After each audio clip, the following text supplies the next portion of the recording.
Mummy સવારના પોરમાં શાકભાજી બધું લઈને બેસી ગયા છે. કણજરાની ભાજી મારે સુધારવાની છે.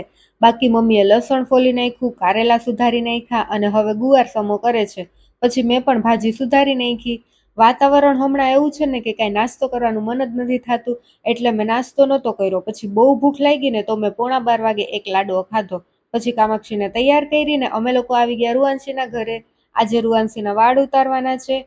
રૂવાંશીના પહેલા થોડાક વાળ કાપીને કામાક્ષીના ખોળામાં મૂકી દીધા. કામાક્ષીને તો આવું બધું મજા આવી ગઈ, પણ રૂવાંશી બહુ જ રડતી હતી. હું વિડીયો ઉતારતી હતી ને તો એને મારી પાસે આવી જવું હતું. બે હાથ ઊંચા કરીને કહે કે મને લઈ લ્યો. પછી તો એને એના મમ્મી પપ્પાએ પકડી રાખી. આડાવડી ભાગે ને ક્યાંક વળી વાગી જાય તો એને તો એમ થતું હશે કે આ બધું શું થાય છે મારી યારે. આંખમાંથી તો પાણી સુકાતા જ નહોતા. છેલ્લે સુધી રડવાનું ચાલુ જ હતું. પણ ફાઇનલી રૂવાંશીના બધા વાળ ઉતરી ગયા અને એને નવડાવીને એના મમ્મીએ સાથીઓ કરી દીધો. આજે કામાક્ષીને અહીંયા જ જમવાનું હતું રૂવાંશીની સાથે. અને હું અહીંયા આવી એ પેલા મેં ભાજીને રોટલા બનાવી નાખ્યા હતા, એટલે આવીને મેં જમી લીધું.